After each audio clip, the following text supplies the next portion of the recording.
Au Cameroun, les recettes budgétaires attendues en 2024, selon le document de programmation budgétaire, sont estimées à 4 182,5 milliards contre 3 837,7 milliards en 2023.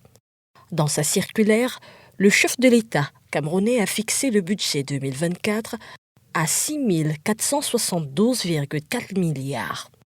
Pour y parvenir, l'État mise sur l'élargissement de l'assiette fiscale. Parmi les innovations figure la taxe carbone. C'est le 2 novembre 2023 que le ministre des Finances, Louis-Paul Motazé, a annoncé l'avènement des nouveaux impôts dans la loi des finances 2024. Soumise au Parlement et passée comme une lettre à la poste.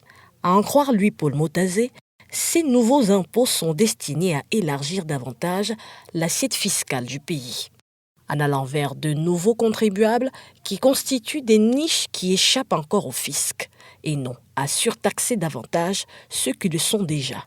Des nouveaux impôts qui devraient permettre non seulement d'augmenter le niveau des recettes, mais aussi d'accroître la pression fiscale dans le pays pour se rapprocher de la moyenne africaine estimée à 16% en 2020 par la Direction générale des impôts du Cameroun.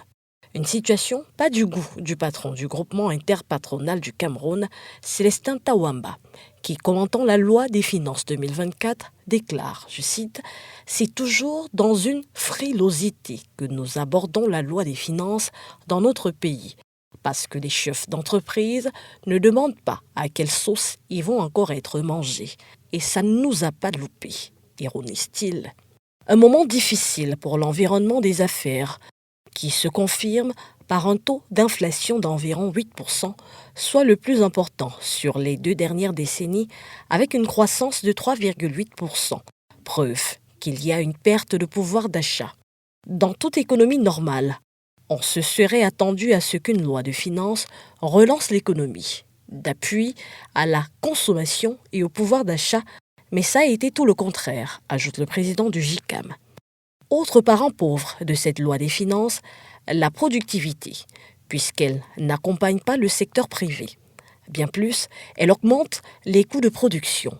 C'est ainsi que vous avez vu apparaître dans le secteur brassicole des droits d'assises, ce qui va conduire directement à une augmentation des prix des produits gazeux et alcooliques.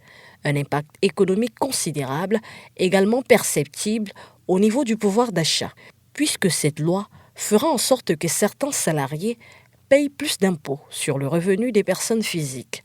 Ça pourra aller de 5 à 25% à moins du salaire net. Sujet d'autant plus préoccupant que l'IRPP a été introduit au Cameroun début janvier 2024. Autant d'arguments qui amènent, fait majeur, dernière livraison de l'année, à poser la question suivante. Pouvoir d'achat en Afrique, doit-on craindre pour 2024 ? Société civile, acteurs politiques, opérateurs économiques et experts croisent le verbe dans un court instant. Bon appétit à tous.